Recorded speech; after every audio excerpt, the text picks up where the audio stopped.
menganggap bahwa orang yang dapat berkah hidupnya, orang yang memulai bangun subuh,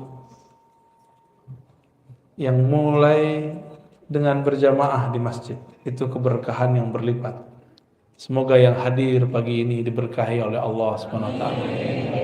Saya yakin yang hadir ini punya pekerjaan nanti, ya, tapi menyempatkan pagi hari sebelum bekerja untuk mengisi kalbunya. Insya Allah ini pertanda kalbunya hidup. Semoga ini juga pertanda kalbunya sehat. Kalbu itu di dalam Al-Quran dibagi 3. Ada kalbu muttaqin, hudal lil muttaqin. Ini kalbu yang di dalamnya ada hidayah. Kalbu seperti ini tidak ada keraguan kepada Alkitab dan Sunnah. Percaya kepada yang gaib, menunaikan ibadah dengan semampunya, dan meyakini bahwa hanya Allah lah sang maha pemberi rezeki yang mutlak. Wa mimma razaqnahum yunfikun. Rezeki itu jatahnya sudah ada, tinggal mau jemput. Dan cara menjemputnya tentu beda-beda. Ada orang yang menjemputnya berangkat pagi pulang sore. Ada yang cuma duduk-duduk di rumah, duitnya ngalir terus.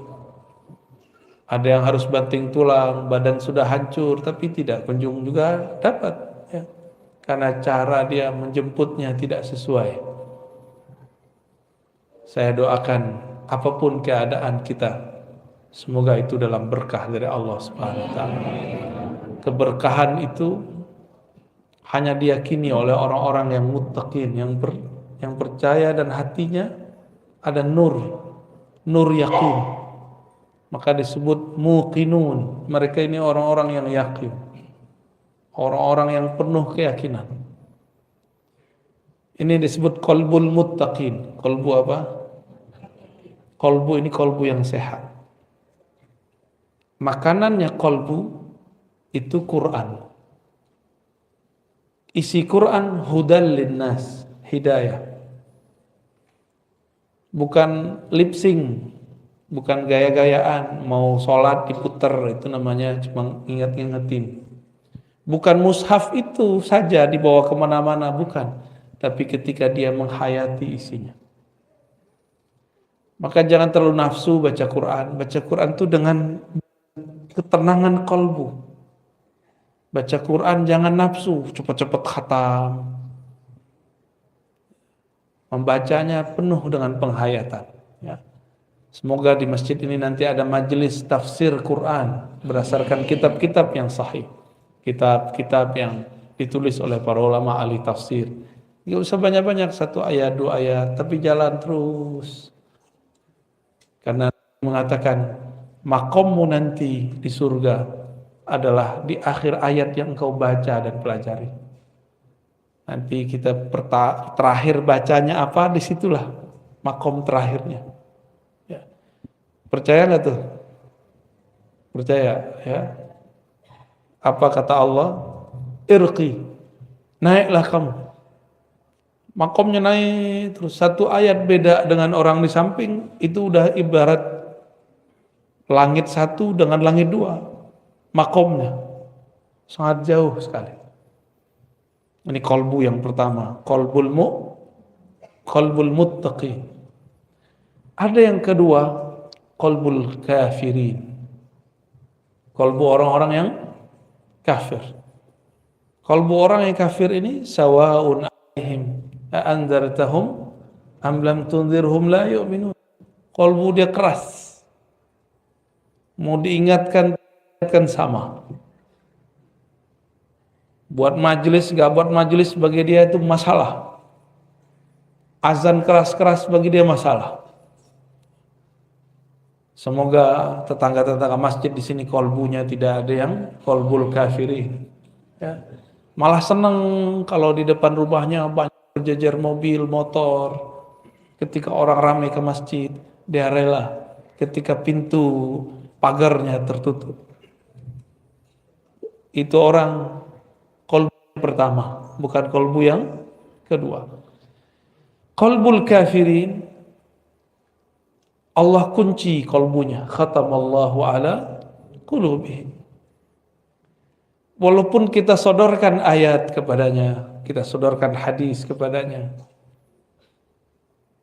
tapi dalam pendengaran mereka, penglihatan di kolbunya ada ghisyawah, tutupan. Inilah yang membuat mereka tidak dapat menangkap rahasia ayat.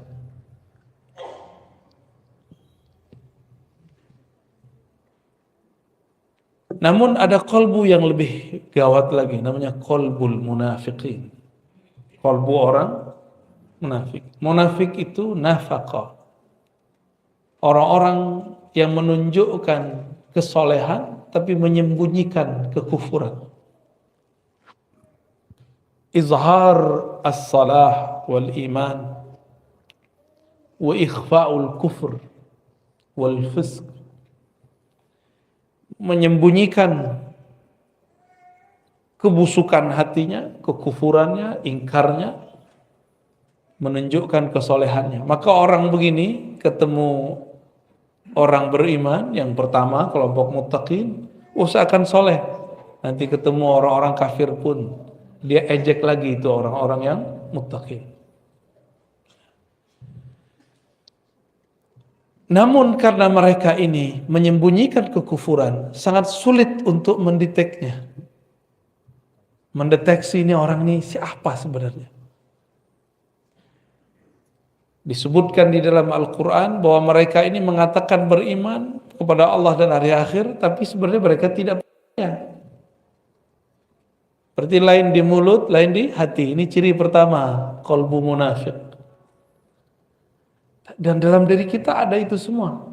Ketika kita takbir, lisan membaca Allahu Akbar, qalbu tidak membesarkan Allah. Ini sudah mulai kena itu. Kepala sujud, tapi hati tidak sujud.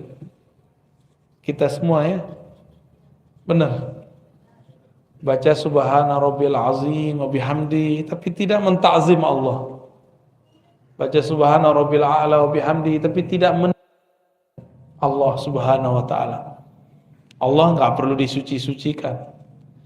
Persepsi kita tentang Allah yang perlu disucikan. Ya. Mereka ini yukhadi'un. Mereka ini mencoba menipu Allah dan orang-orang beriman. Dikira kalau berpenampilan yang saleh, berkalam-kalam yang Arabik ya, ke Arab-Araban, berpenampilan seperti ahli salat, bisa menipu orang beriman, bisa menipu Allah Subhanahu wa ta'ala. Ini orang sibuk dengan penampilan, enggak sibuk dengan yang di dalam batinnya. Inilah nasib orang-orang munafik, disebut qalbul munafiqin. Qalbu munafik itu dikatakan dalam Al-Quran, fi qulubihim marad. Di kalbu mereka ada penyakit-penyakit. Ayat ini menunjukkan bahwa penyakit itu tidak hanya yang zahir, penyakit pala. Kalau Bapak Ibu ini penyakit kantong ya. Ngomong sama dia duit aja isi otaknya. Apa kabar? Dompet kurang. Omongannya duit. Kapan ngomongin Allah? Ada lagi ngomonginnya kawin. Kapan membicarakan Allah Subhanahu wa ta'ala? Maka disebutkan dalam ayat lain, wala yazkurunallaha illa qalila. Munafik itu kalbunya tidak ingat, tidak sebut Allah kecuali sedikit. Penampilan soleh, tapi kalau ngomong politik, kebencian isinya. Enggak ingat Allah Subhanahu wa ta'ala. Mereka lah yang merusak di zaman Rasulullah sallallahu alaihi wasallam. Mereka tidak punya tempat di sisi Rasul sallallahu alaihi wasallam. Maka mereka membuat masjid baru, tandingan masjid Nabi, masjid Dirar, masjid yang ingin merusak barisan umat Islam. Masjid tandingan. Tapi ketika mereka makar, Allah pun bermakar. Karena makar itu dibuat oleh hamba Allah. Si hamba tunduk kepada Allah Subhanahu wa ta'ala. Ketika mereka makar, apa yang terjadi? Allah pun menyusun skenario sendiri. Tiba-tiba Rasulullah mengirim Ibnu Malik untuk nyamar jadi orang munafik. Satu kali Nabi SAW diundang oleh beberapa sahabat untuk makan di rumahnya. Ketika giliran sampai di seorang sahabat, Nabi diminta sholat di rumahnya. Ternyata ini rumah baru diresmikan. Itulah dalil kalau kita baru naik rumah, diundang ulama, guru ngaji, sholat di situ. Sholat sunnah kah atau sholat apapun. Itu bukan bid'ah ya. Nggak tahu tanya aja dalilnya. Jangan bilang bid'ah mulu ya. Apa istilah orang sini? Kalau rumah baru kita huni itu apa? Naik rumah ya? Bener. Samalah dengan istilah kampung saya. Makanlah Nabi SAW di sana. Selesai makan, ngobrol. Tahu-tahu Nabi nanya, "Aina fulan? Aina Ibn Malik? Mana si Malik?" Berkatalah sahabat Nabi yang lain, "Wahai Rasulullah, itu si Malik munafik. Dia masuk wajahnya wajah munafik. Masa dia hadir di Masjid Dirar?" Kira-kira begitu. Apa kata baginda Nabi SAW? Pada pelit selawat ya, dari tadi saya ngetes itu cuma ada yang selawat. Selawat dong Pak. Ya. Antum nanti panggil-panggil Nabi, Nabi cuekin karena nggak pernah selawat di dunia. Sebut nama Nabi lewat aja, bengong aja. Udah sadar belum? Masih dalam tidur ya? Masih tidur? Wudhu lagi. Nabi Sallallahu Alaihi Wasallam ketika beliau bertanya, di mana Malik Ibnu Malik? Jawaban para sahabat radhiyallahu taala anhum, dia munafik wahai Rasulullah. Lalu Nabi Sallallahu Alaihi Wasallam mengatakan,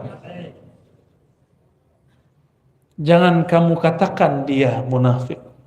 Kenapa? Li'annahu, karena dia berkata la ilaha illallah Muhammadur Rasulullah. Dari kolbunya dia baca. Jadi Nabi ini melarang orang kalau sudah syahadat terus kita tuduh, itu dilarang. Cuma karena beda masjid, apalagi beda partai, apalagi nanti beda coblosan, itu nggak ada urusan antara munafik dan tidak munafik. Di partai manapun ada orang munafik, ada orang mukmin, ada mukhlis, ada yang bermuka 3, bermuka 2, ada yang muka 1, ada lengkap semua. Bisa jadi orang yang dituduh itu bukanlah seperti yang dituduhkan kepadanya. Nabi Shallallahu Alaihi Wasallam membersihkan nama sahabat ini.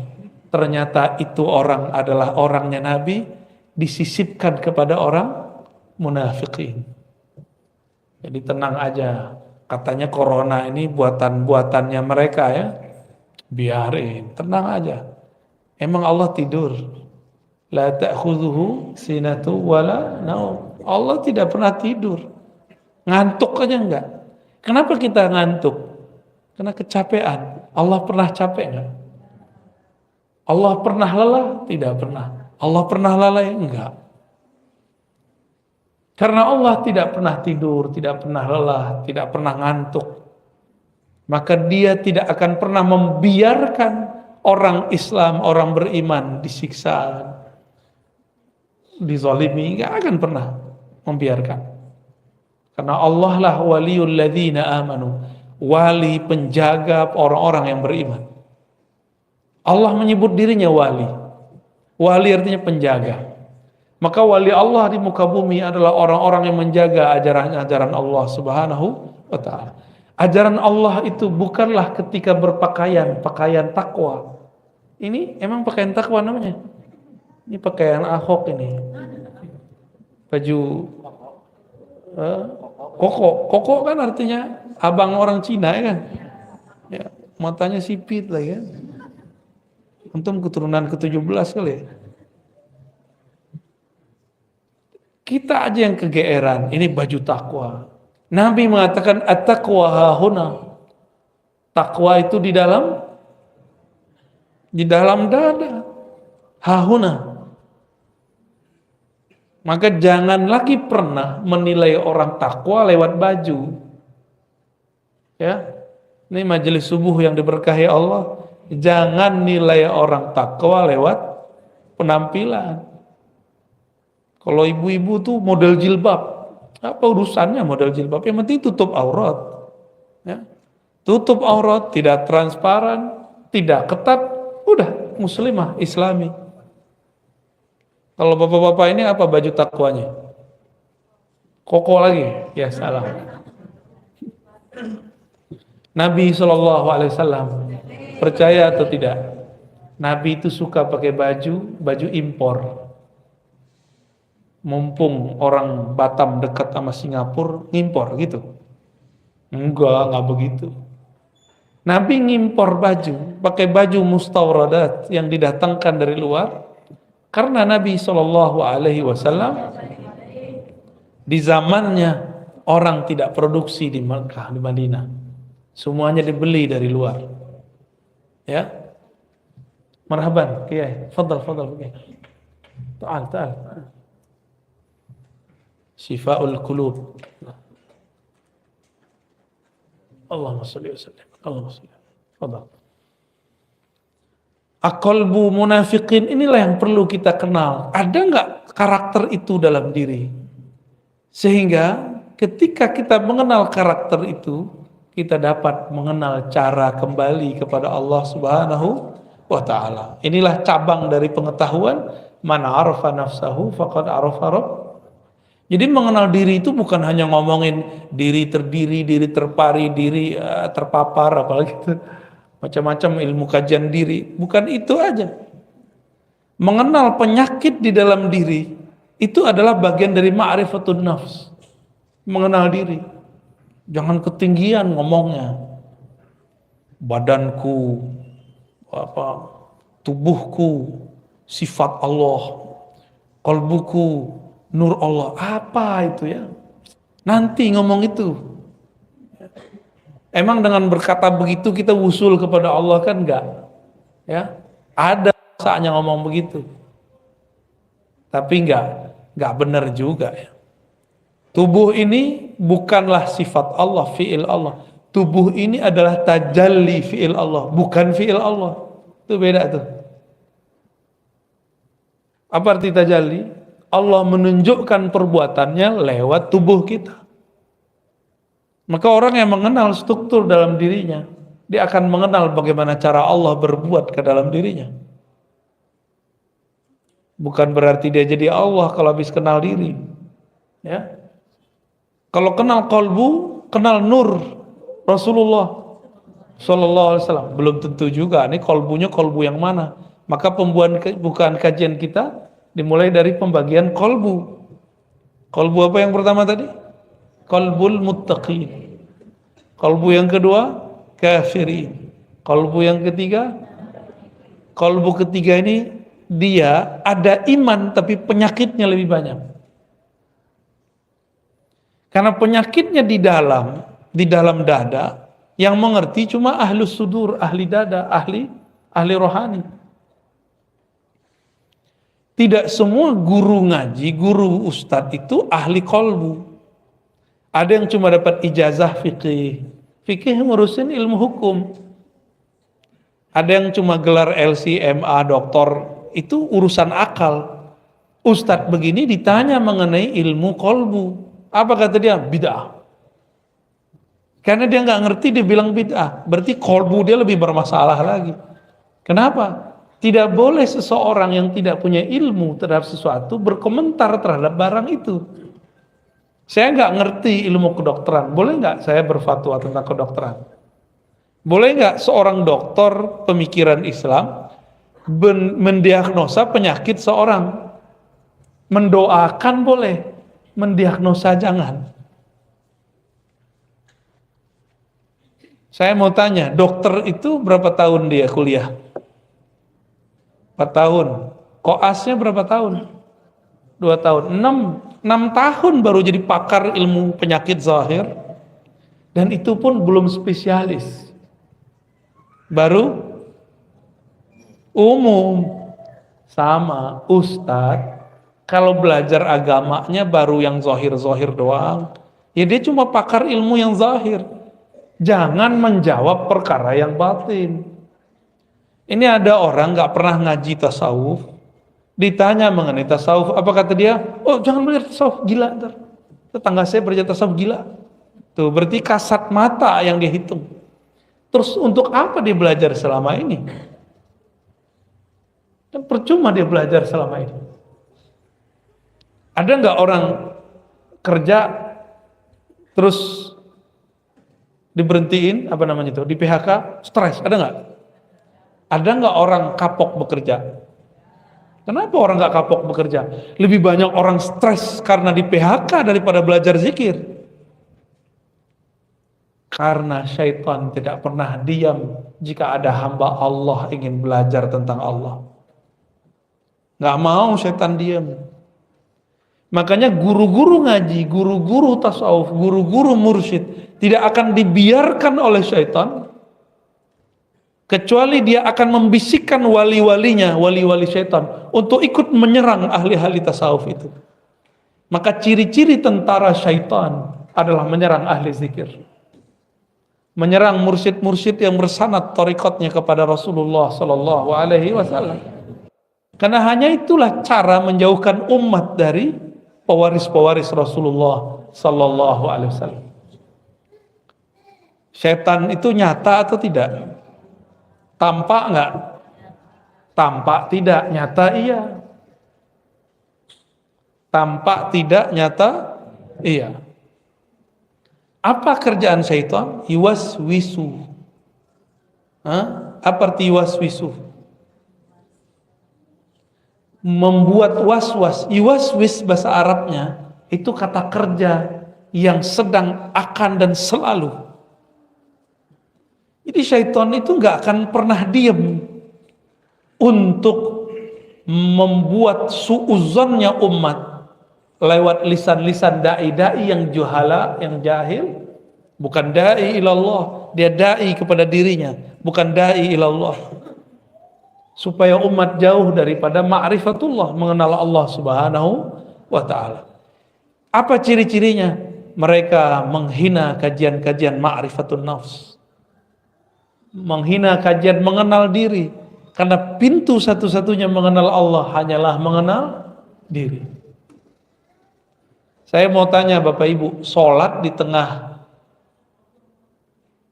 rumput, di tengah hutan, dengan di masjid, khusyuan mana?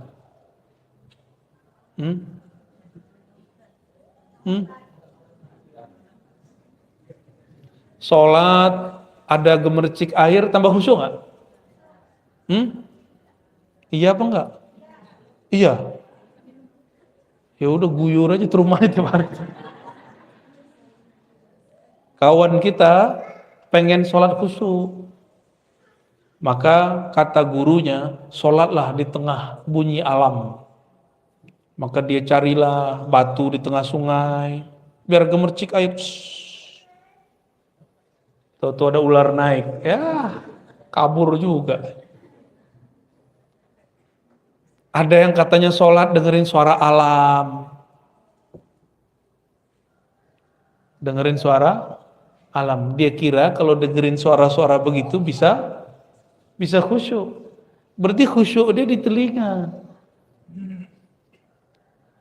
Kalau mendengarkan suara gemercik air bikin khusyuk, terus orang, mohon maaf, orang tuli bisa khusyuk gak? Mikir kalau berfatwa ya. Nggak tahu jalan khusyuk, tanya kepada orang yang khusyuk. Khusyuk itu mata tertunduk ke tempat sujud, kepala tersungkur, ya, menyentuh lantai. Zahirnya tuh, kolbunya kemana? Kolbunya menghadap kepada yang membolak balik kolbu. Allah bertempat nggak? Nggak butuh tempat. Tempat yang butuh Allah. Allah tidak memerlukan tempat.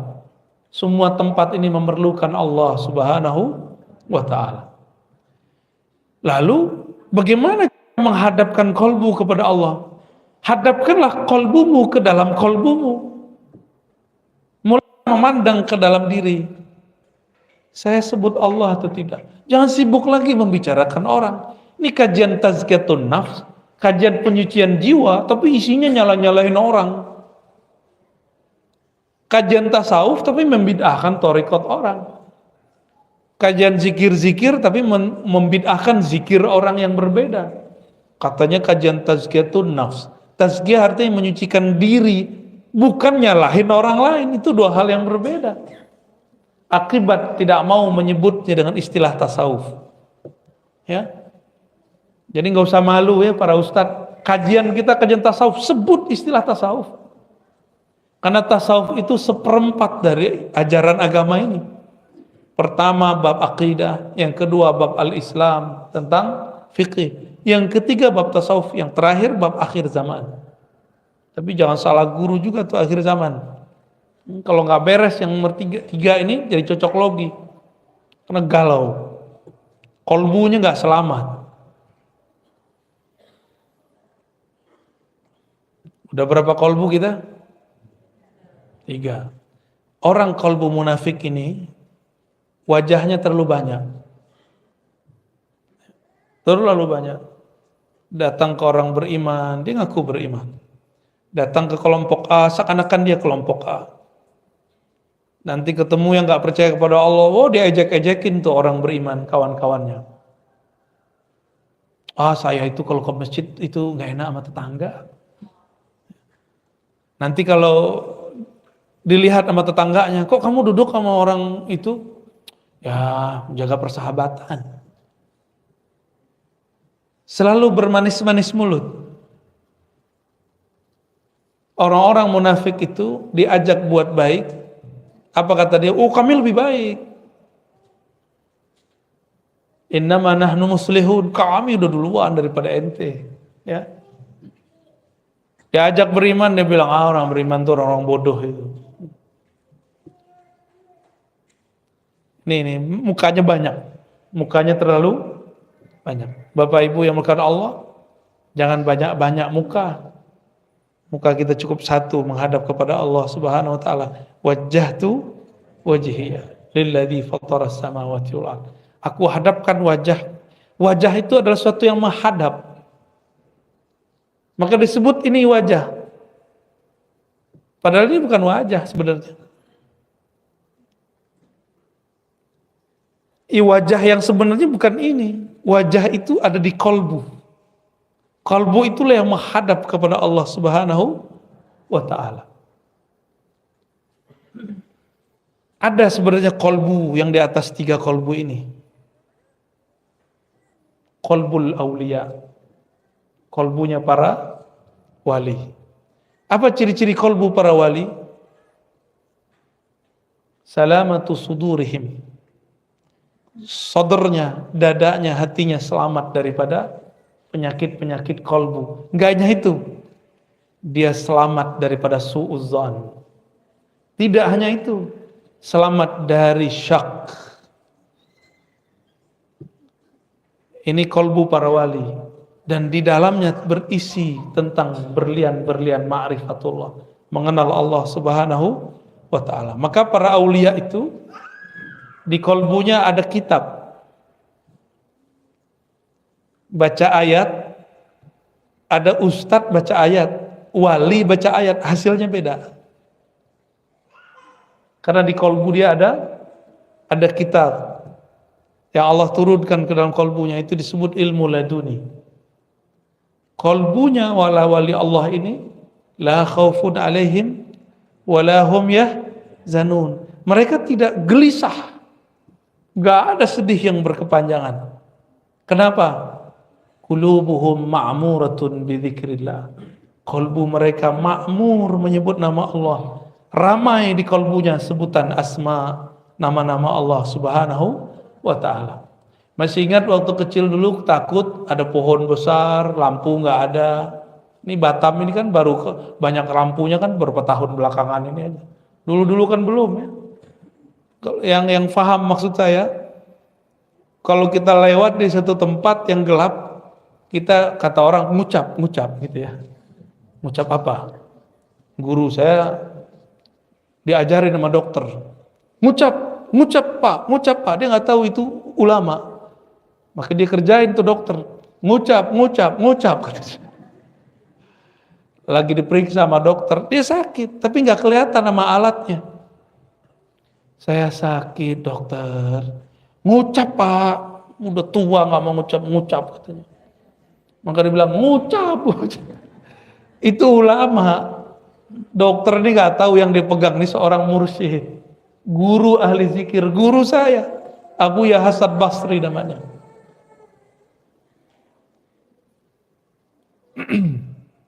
Ya kadang-kadang kita menggarami laut. Nah ini kadang-kadang nggak nyadar juga ya.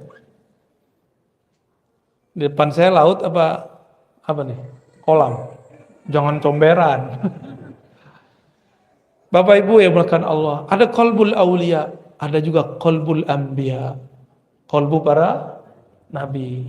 Qalbu para nabi, jika para wali di dalamnya ada zikrullah, ada ilham dari Allah, maka para nabi di dalamnya ada ma'rifat kenabian, wahyu. Maka setinggi apapun wali, dia tetap di bawah seorang nabi. Gak ada wali yang lebih tinggi daripada nabi. Para nabi itu pun masih ada lagi kolbu Nabi Muhammad, itulah yang paling tinggi. Jadi berapa macam kolbu? Ya, paling bawah kafir, munafik, muttaqin, aulia, anbiya, Nabi Muhammad sallallahu alaihi wasallam. Semakin jauh dari kolbu Nabi, semakin kufur, semakin berpenyakit. Karena Nabi secara fisik sudah wafat, tapi ruhnya tidak pernah wafat. Maka hadirkanlah ia dalam kolbu kita. Hadirkan ia dalam salawat. Maka beruntunglah yang menghidupkan majelis-majelis salawat. Beruntunglah yang menghidupkan majelis-majelis zikrullah. Kolbunya ma'mur. Ciri-ciri orang munafik sedikit zikir, banyak nyalahin orang. Ciri-ciri kolbul muttaqin adalah kolbu yang sibuk menyebut namanya, jarang menyalahkan orang lain. Maka ada kajian munafikin, hati-hati. Dia pakai branding nama Rasul, hati-hati. Sunnah Rasul, hati-hati. Tugasnya mereka cuma nyalahin orang beriman, mecah belah umat. Nah, jangan sampai ini kemudian kita salah ambil. Semoga ke depan umat tambah dewasa, tambah mengerti mana yang disebut nutrisi kolbu, mana yang akan merusak kolbu. Ya, mana yang akan menyembuhkan kolbu, syifa, mana yang menjadi halak, ya, menghancurkan kolbunya. Allahumma amin ya rabbal alamin. Gimana Pak? Udah. Suatu kali ada seorang sahabat tanya kepada Rasul, hadis sahih Muslim sallallahu alaihi wasallam. Wahai Rasulullah, aku senang dipuji. Apakah itu merusak amal ibadahku? Aku dipuji orang lain, padahal aku tidak memulainya. Tapi senang gak dipuji? Ini contoh nih, kalau gak senang dipuji kita cek. Posting sesuatu di like orang, senang gak? Tuh berarti senang dipuji. Ya. Jangankan antum, itu kiai samping saya aja begitu kok. Itu normal, sisi manusiawi. Kalau enggak manusia. Tapi kita enggak niat mau dipuji, ininya bedanya, ya. Bedanya apa? Posting biar ada yang like. Itu bahaya tuh. Posting aja, share aja. Tapi jangan niat mau dipuji. Dua hal yang beda. Apa kata Nabi Muhammad sallallahu alaihi wasallam? Itu adalah keridhaan yang Allah dahulukan, yang Allah kabarkan lebih awal. Jadi kalau kita dipuji orang, lalu kita anggap ini Allah yang memuji, digerakkan lewat mulut orang itu, ini disebut dengan apa? Barusan sudah saya sebut. Hah? Hah? Kabar gembira yang sudah didahulukan. Jadi kita ini diterima di sisinya, maka Allah gerakkan makhluk-makhluk ini memujinya. Ternyata ada namanya ma'rifatul hub, ma'rifat cinta. Allah itu adalah maha mencinta. Maka dia menyebut dirinya yuhib. Innallaha yuhibbul muttaqin.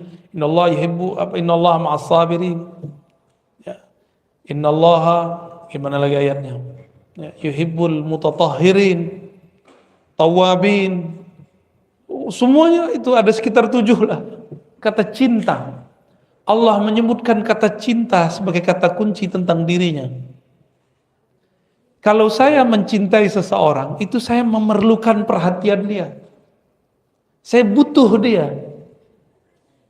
Tapi kalau Allah cinta seseorang, itu Allah sedang memberikan anugerah kepadanya. Allah tidak butuh dia. Allah tidak memerlukan dia. Ini beda cinta kita dan cinta Allah Subhanahu wa taala. Kita mencintai pasangan karena kita butuh perhatian dia, layanan dia. Tapi Allah cinta hambanya, tidak memerlukan mereka. Allah Subhanahu wa taala mengabarkan kepada Nabi Muhammad sallallahu alaihi wasallam, jika Allah mencintai seseorang, idza ahabballahu 'abdan, maka Allah memberitahu kabar kepada Sayyidina Jibril, ya Jibril, inni uhibbu fulanan, wahai Jibril, aku cinta kepada si fulan, fa ahibbahu, maka cintailah ia. Maka Sayyidina Jibril sejak saat itu mencintai orang itu tanpa pernah berhenti. Karena sekali Allah mencintai makhluk, selama-lamanya dia mencintainya.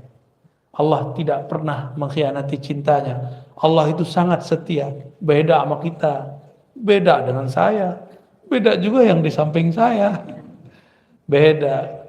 Dulu pernah jatuh cinta seseorang terus hambar, pernah nggak? Ya, itu kita.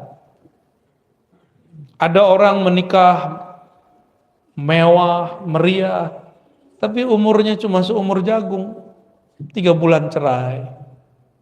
Karena yang dia butuhkan tidak ada di situ. Yang dia perlukan tidak ketemu di situ.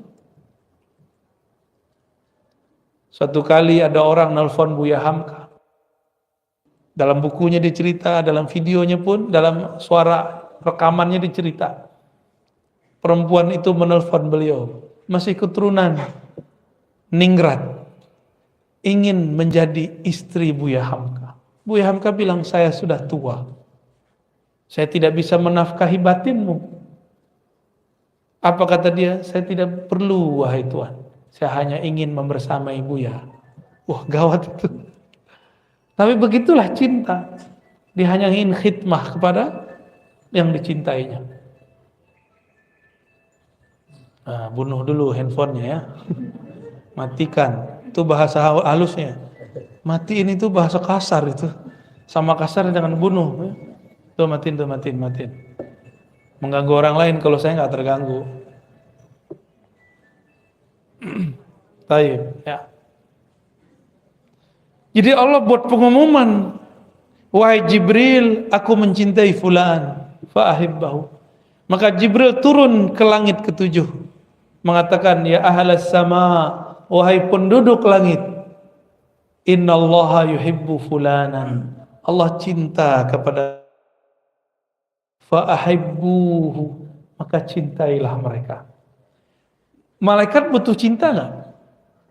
Enggak, malaikat itu makhluk yang enggak butuh cinta juga. Dia enggak ada syahwat, dia enggak perlu perhatian.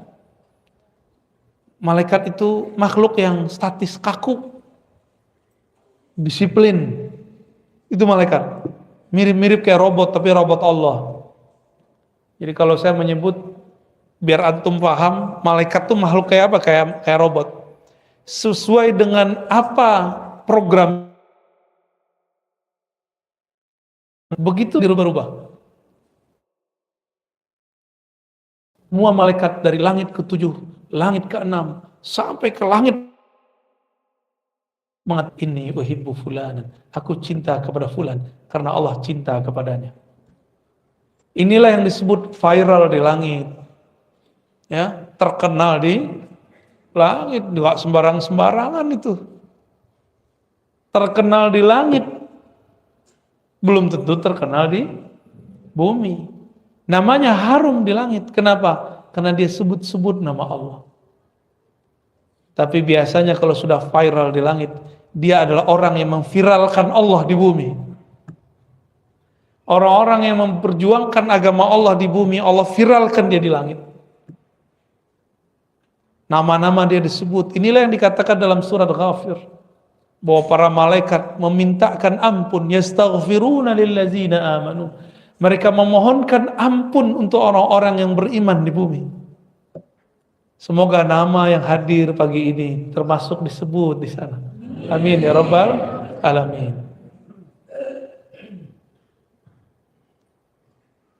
Tentu kolbu mereka ma'muratun bidzikrillah. Kolbunya lebih awal memviralkan Allah dalam kolbunya.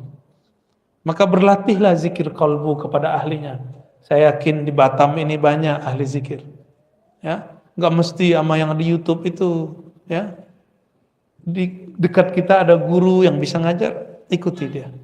Ya, sama kok. Yang disebut di sono disebut di sini sama. Jangan beda-bedain. Ya, guru-guru itu juga punya kecemburuan. Antum hormat kepada yang si fulan, nggak menghormati si fulan. Siapa tahu sisi manusiawi dia muncul. Nanti dia cemburu. Kalau sudah cemburu, setan masuk. Setan bisikin lewat muridnya. Pak Kiai, Pak Ustadz, itu tuh ajarannya bid'ah itu. Wah, mulai konflik. Terjadilah konflik antara ustadz dengan ustadz. Itu orang si murid ini dipinjem oleh si setan. Yuwaswisu. Membuat was-was. Nama setannya Khannas. Jadi kalau buat majelis, masuk ke satu majelis, bacalah kul yang 3 itu. Jadikan wiridan, kalau enggak jadikan wirid setiap ba'da sholat. Supaya kalau kita ketemu orang, bermajelis, kita jauh dari was-was. Diwas-wasin orang kita cut, enggak benar. Ciri-ciri kolbu sehat. Ada orang gosip, si Anu tuh orangnya begini nih, enggak benar nih. Si kolbu yang sehat bilang, oh enggak, maksud dia enggak begitu. Terus kolbunya sehat itu. Tapi kalau kolbu dia bilang, oh iya nih kemarin saya digituin sama dia, ada kena tuh. Ya. Berarti marid dan marid fi qulubihim maradun fazadahumullahu marada. Bertambahlah penyakitnya. Ketemu lagi orang berpenyakit kolbunya, tambah lagi. Mirip virus dan lebih dahsyat daripada corona. Bapak Ibu yang dimuliakan Allah, itulah tingkatan-tingkatan kolbu. Siapa yang kenal kolbunya, dia akan kenal yang membolak-balik kolbunya. Inilah makna, salah satu makna daripada judul ini. Siapa yang kenal diri, kenal Allah. Diri kita yang paling dekat adalah kolbu. Kenalilah dirimu yang mana. Cukup katakan, ya Allah, kolbuku berpenyakit. Engkau maha penyembuh, sembuhkanlah ya Allah. Baik. Sudah. Cukup. Mau tanya jawab? Tanya jawabnya nggak pakai kertas saja? Enggak ya? Nah, pakai kertas kalau mau ya. Karena ini orang Melayu itu negeri kata-kata. Suka kalau dikasih mic itu dapat panggung.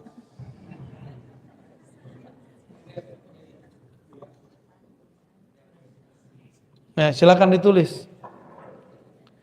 Yang ditanyakan yang penting-penting, yang nggak penting nggak usah ditanyakan ya.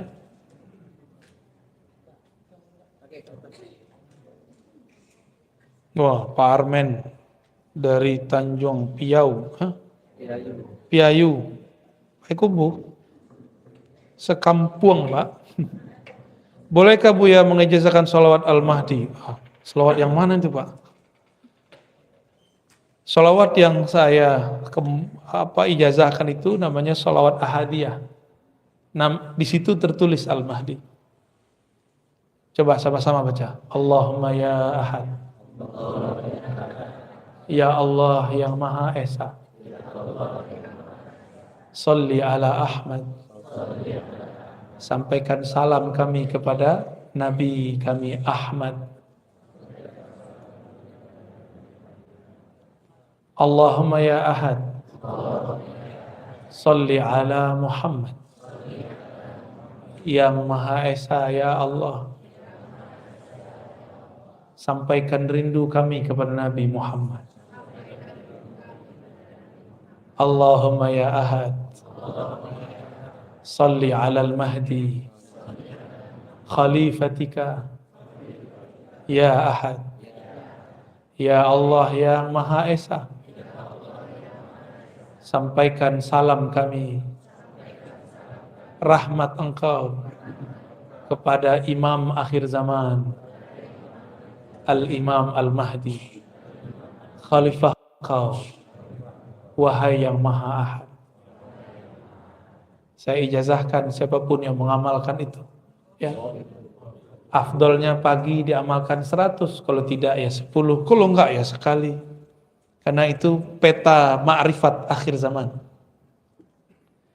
Kenapa dimulai dari Ahad Ahmad, Ahad Muhammad, Ahad Al-Mahdi?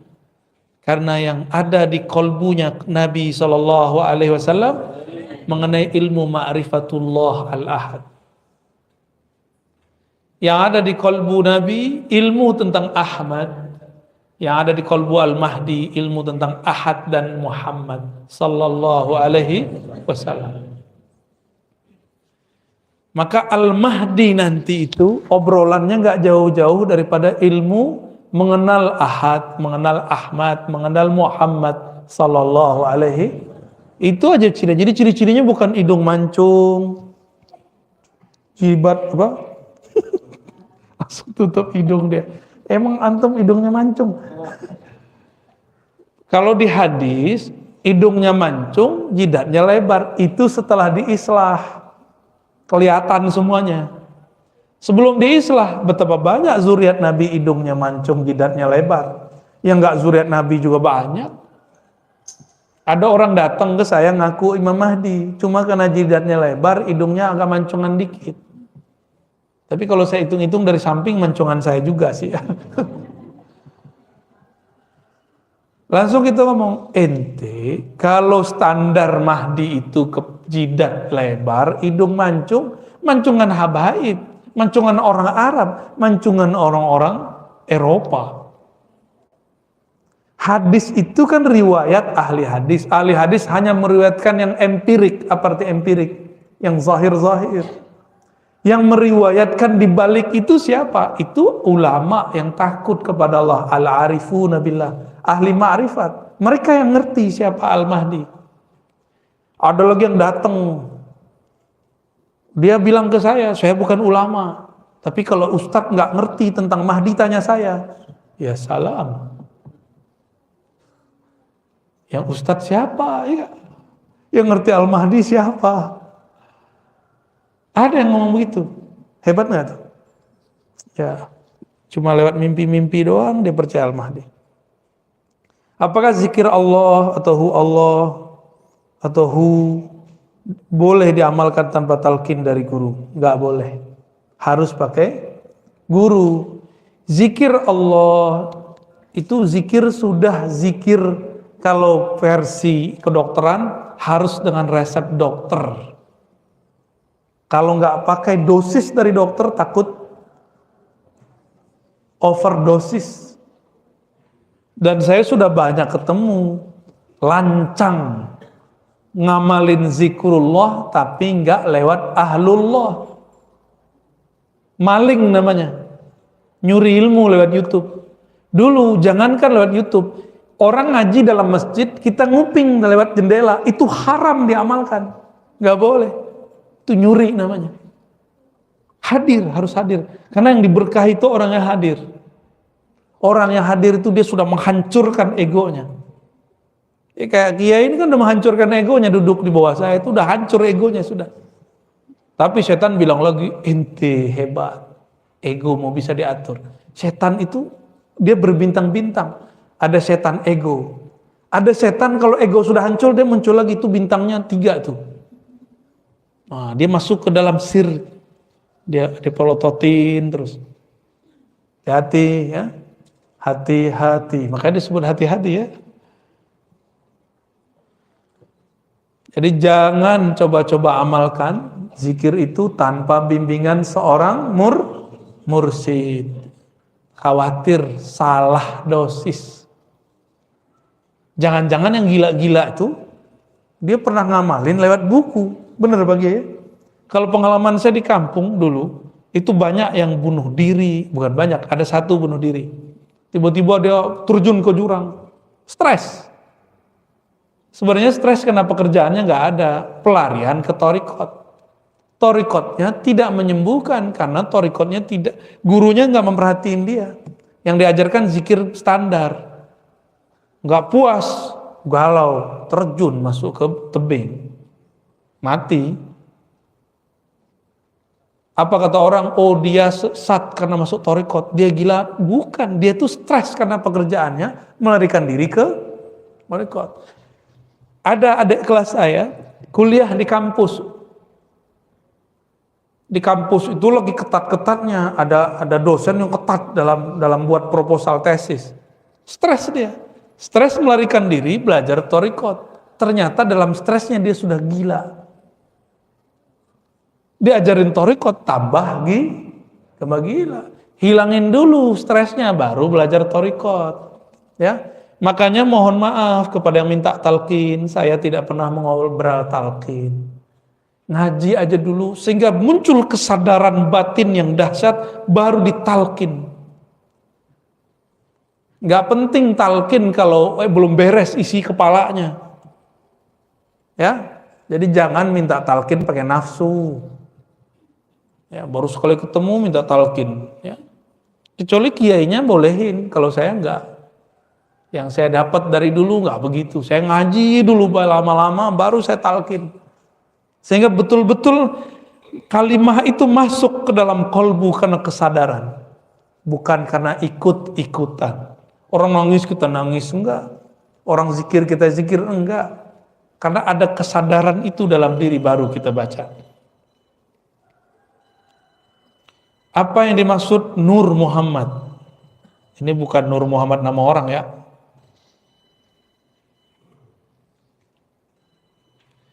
Nur Muhammad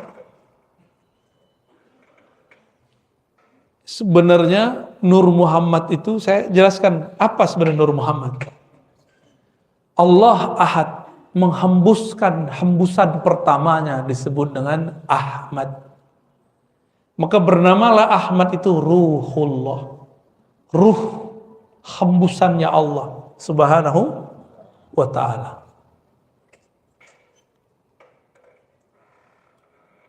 Udah paham?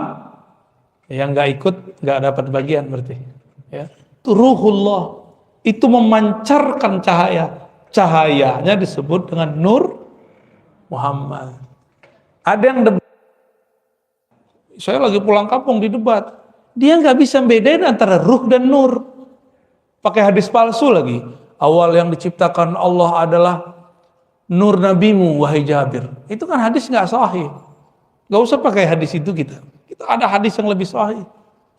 Nur itu adalah ruh, ya salam. Nur ya nur, ruh ya ruh. Gak ngerti nanya, jangan debat dulu.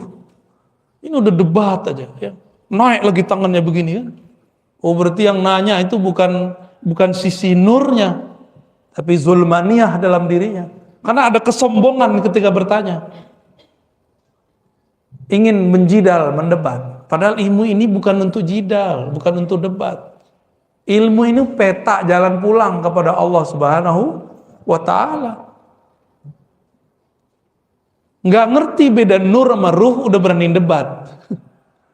Ya salam. Selama ini kan kajian orang sampai di Nur Muhammad, nggak ada yang sampai kepada Ruhullah. Ahmad Ruhullah nggak ada. Itu baru dibuka oleh para ulama wali-wali Allah di akhir zaman ini. untuk menyongsong munculnya Al-Imam Al-Mahdi. Biar ruh kita kuat. Biar ketika tubuh ini dihancurkan oleh Dajjal, nggak makan berhari-hari, ruhnya masih kuat hidup. Ini baru paceklik, udah nyalahin ini, nyalahin itu. Ya. Pandemi yang disalahin siapa? Berarti kita ini ada karakter iblis, suka nyalahin orang. Suka nyalahin orang tuh karakter iblis tuh, hati-hati. Jalan macet yang disalahin wali kota, ya kan? Ya. Ada aja ya. Nur Muhammad itu memercik, memancar daripada ruh Ahmad. Jumlahnya 124.000.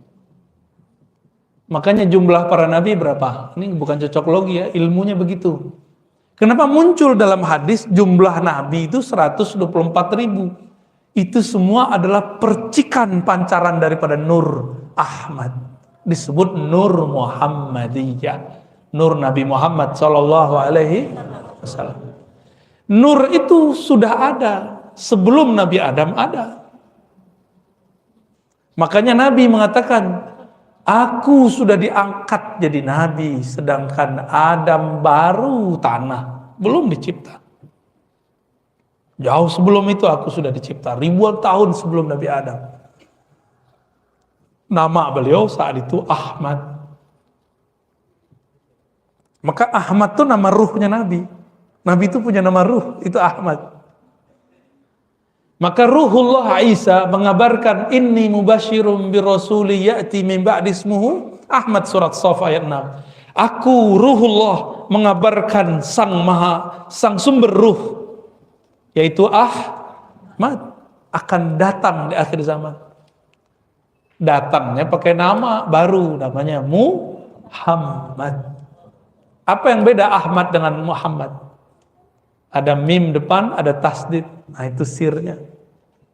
Ya, Muhammad. Itu tasdid kedua, itulah diturunkan jadi Al-Mahdi. Mimnya itu mim Al-Mahdi. Itu namanya ilmu huruf. Ilmu huruf itu bukan cocok logi. Emang dari sononya sudah begitu.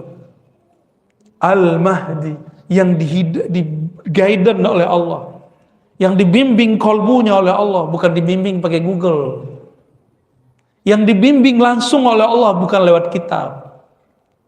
Mursyid, kitab, guru itu cuma zahir aja. Karena zahirnya orang harus berguru, zahirnya harus baca buku, tapi batinnya yang membimbing beliau adalah Allah. Sudah banyak gerakan-gerakan Al-Mahdi dulu, tapi nggak ada yang sabar. Gagal semua udah. Udah berapa gerakan Al-Mahdi muncul? Nggak ada yang sabar. Sekarang juga muncul tuh yang nggak sabaran tuh, nggak sabar cerita-cerita mimpinya dan itu bukan satu orang, di Indonesia juga ada, di seberang juga ada. Kalau Al-Mahdi bisa diceritakan ahwalnya di dalam YouTube punya siapa? Siapa yang punya YouTube? Tuh, udah tahu kan jawabannya? Kalau ada orang ngaku Al-Mahdi, sama dengan orang ketahuan sebagai Nabi Muhammad. Apa kata Bukhairah? Wahai Abu Talib, jangan biarkan anakmu pergi ke Rum kalau ketahuan dibunuh oleh ahli kitab. Kalau Al-Mahdi ini ketahuan, pasti dibunuh oleh yang punya itu. Yang tadi antum sebut itu. Pasti dibunuh, nggak mungkin dibiarin. Jadi jangan percaya dengan Al-Mahdi Al-Yutubiyah. Yang nggak sabar ya. Baik. Jadi dalam diri kita ada nggak Nur Muhammad? Ada. 124.000 itu kemudian ditutup dengan munculnya sumber dari cahaya itu, Muhammad Rasulullah Sallallahu Alaihi Wasallam. Karena nur itu ada masuk ke dalam diri, makanya bisa bangun subuh, bisa ikut majelis, padahal mau kerja kan, ya sudahlah sesekali kita undur datangnya, itu kan ada nur. Kalau kerja ya sudah begitu tiap hari, tapi kalau kajian begini mungkin tidak setiap hari. Ada obrolan begitu di kolbu, berarti ada nur Muhammad di dalam kolbunya. Percikannya masih ada, belum padam. Sebenarnya nur ini tidak pernah padam, cuma ketutup oleh nafsu, oleh kepentingan-kepentingan. Ya. Semoga nur ini masih aktif. Ya. Ngaji bersanad, talqin zikir bersanad, ngamalin zikir berdasarkan mursyid-mursyid yang bersambung Rasulullah, ngaji ma'rifatullah, ini akan membuat nurnya tambah besar, tambah besar, tambah besar, tambah besar. Insya itulah yang disebut dalam Al-Quran, nuruhum, gimana ayatnya? Okay. Yas'a baina aidihim, benar ya? Nur mereka bergerak di antara mereka, yas'a, di hadapan mereka. Jadi nanti di hari kiamat, nur Muhammad yang kita jaga ini, dia akan memberi cahaya. Karena hari kiamat itu ada terang-terang sekali, ada gelap-gelap sekali. Ketika gelap, maka kolbu ini yang bercahaya. Disitulah Nabi lihat mana umatku, mana yang bukan umatku. Umatku yang ada nur Muhammad dalam dirinya, dia pasti berwudu, dia pasti sujud. Maka walaupun jidat kita nggak terang-terang amat, ya, hitam, sawo mateng, nanti kelihatannya bercahaya. Insya udah mulai keriput ya. Maklum, saya udah keriput sejak kelas 2 SMP. Ngaji ma'rifat semenjak umur itu. Udah keriput, udah langsung begini. Dan sudah beruban saya umur itu. Waktu itu anak-anak, ya teman-teman saya masih huru hara, apalah. Tapi kita kemudian merasa, ya Allah, saya nggak nyaman dengan ini. Maka ngaji ma'rifatullah, pulang jam 2 malam. Ada anak SMP pulang jam 2 malam ngaji. Adanya main PS. Sampai jam 3 juga dijabanin ya. Apakah ciri hati yang sambung hati kepada Rasulullah saat bersolawat? Ya. Al-Habib itu kekasih. Iza zukhira, jika disebut, maka kolbu sang kekasih tamilu. Kullul kulub ilal habibi tamilu. Setiap kolbu kepada kekasihnya pasti dia cenderung. Ketahuilah ciri-ciri di dalam kolbunya ada cinta. Jika disebut namanya, maka berkaca-kacalah matanya, merindinglah bulu romaknya, berdesirlah jantungnya. Jauh pun dia kejar, dekat pun dia pertahankan. Itulah ciri-ciri orang sudah cinta. Cinta kepada Rasulullah Sallallahu Alaihi Wasallam. Rasulullah itu masih punya pewaris, nasabnya dan ulama-ulamanya. Maka sambutlah mereka. Itulah dasarnya. Kenapa kita kalau ada ulama datang kita sambut dengan mahalul? Ya. Bukan karena dia, tapi karena yang membuat dia seperti itu siapa? Rasulullah Sallallahu Alaihi Wasallam. Kata Rasulullah, ahibbu ahla baiti hubban li, cintai hormati keturunanku, pewarisku. Ada 2 tuh. Keturunan, pewaris, itu makna ahla bait. Nasabnya, lalu pewaris ilmunya. Mereka disebut ahlu baitin Nabi dalam ilmu hakikat. Ya. Mereka datang, kita hormat bukan karena mereka, tapi hubban li, karena kalian ta'zim cinta kepadaku. Karena ada nur ilmu Nabi pada diri mereka, kita hormat kepada mereka. Bukan karena pakai rida begini, pakai selendang begini, bukan. Bukan karena pakai kopiah Buya Hamka ini. Bukan kopiah Luhut ini. Kopiah Buya Hamka.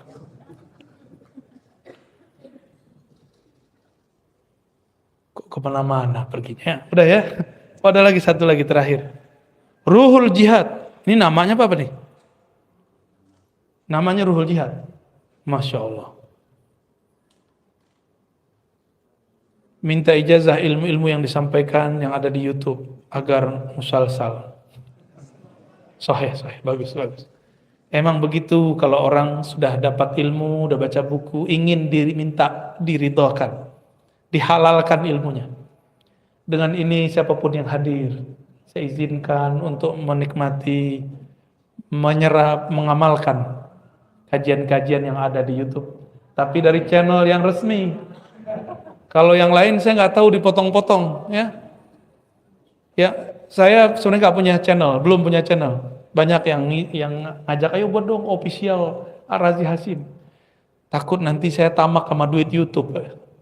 Takutnya begitu, tapi udah banyak yang ngajak. Nanti kita lihatlah kalau ada perubahan-perubahan, kalau perlu dibuat kita buat. Tapi selama ini yang kita izinkan, ya, mahasiswa-mahasiswa saya, santri-santri itu ada di Ribat Nauraniyah. Ada juga Cafe Rumi, ya. Ya, Ribat Nauraniyah, ya. Sengaja namanya nggak mudah-mudah, biar yang dapat itu memang orang-orang yang serius nyari. Ya, kita nggak butuh-butuh amat sama follower, viewer, nggak. Kita cuma pengen cek orang tertarik kajian ma'rifat berapa orang sih. Ternyata di akhir zaman tambah banyak. Ya, beberapa ada yang saya izinkan, ya, ada beberapa yang Bapak Ibu tonton tuh beberapa saya izinkan. Yang dengan syarat jangan potong yang berlebihan, jangan ngasih quote-quote kata-kata thumbnail yang aneh-aneh. Di luar itu nggak jaminan saya, ya. Baik, sudah, pas sudah, ya, sudah syuruk kan? Saya yakin Bapak Ibu ada pekerjaan. Semoga pekerjaannya diberkahi oleh Allah. Karena paginya dimulai dengan al-barakatu li ummati fi bukuriha, ngaji, mengenal Rasul sallallahu alaihi wasallam, mengenal Allah, mengenal diri. Semoga yang hadir ditakdirkan nanti masuk surga. Amin. Kami, kita semua, semoga kita ditakdirkan memandang keindahan wajah Rasulullah sallallahu alaihi wasallam. Diizinkan memandang wajah Allah Subhanahu wa ta'ala. Allahumma ya Allah ya Rahman ya Rahim, wajahmu terlalu mulia untuk kami pandang, tapi engkau ingin juga dipandang. Engkau yang maha pantas dipandang. Izinkan kami ya Allah untuk pantas memandang wajahmu. Ya Rabb, qalbu kami kosong dari namamu. Famla' qulubana bil yaqin. Ya Allah, penuhi kalbu kami dengan keyakinan. Wa mzayyin qulubana bi asma'ik. Hiasi kalbu kami dengan keindahan nama-namamu al-husna, al-asma'ul husna. Ya Allah, jiwa kami berpenyakit, ya Allah. Ada emosi, ada ketidaksabaran, ada kesombongan, ada merasa lebih alim, lebih pintar. Tolong ampuni ya Allah, penyakit-penyakit ini sembuhkan ya Allah. Ya Allah, di kalbu kami ada perasaan malas ya Allah. Malas untuk istiqamah ya Allah. Malas untuk silaturahmi kepada ulama ya Allah. Malas untuk zikir pagi sore ya Allah. Malas untuk berguru kepada ahlinya ya Allah. Ya Allah, berkah kajian pagi ini. Sembuhkan penyakit malas kami. Tumbuhkan kesungguhan. Tumbuhkan kedisiplinan dan istiqamah. Allahumma bihaqqi Sayyidina Muhammad faj'alna minal mustahiqin bi syafaatihi al-uzma. Ya Allah, dengan kemuliaan Nabi-Mu, kekasih-Mu Nabi Muhammad sallallahu alaihi wasallam, jadikan kami yang hadir ini, keluarga kami, guru-guru kami, semuanya berhak mendapatkan pertolongan Rasulullah sallallahu alaihi wasallam. Allahumma hasibna hisaban yasira. Ya Allah, dengan berkah Nabi Muhammad, maka hisablah kami dengan hisab yang ringan. Allahumma ajirna minan nar. Ya Allah, siapapun yang hadir, maka bebaskan mereka dari siksa neraka. Bihaqqi la ilaha illallah Muhammadur Rasulullah, dengan keberkahan kalimah la ilaha illallah Muhammadur Rasulullah. Ya Rabb, ij'al lana khairan fi hayatina wa mamatina. Ya Allah, jadikan hidup kami penuh keberkahan, mati kami penuh keistiqomahan, husnul khatimah. Wa sallallahu ala sayyidina Muhammad walhamdulillah rabbil alamin. Mohon maaf, tidak usah salam-salaman ya. Cukup dengan kolbu, nggak usah foto-foto juga. Itu mengganggu. Ya. Semoga wajah kekasih-kekasih Allah sudah terfoto dalam kolbu kita. Amin ya rabbal alamin. Semoga semua dapat keberkahan. Assalamualaikum warahmatullahi wabarakatuh.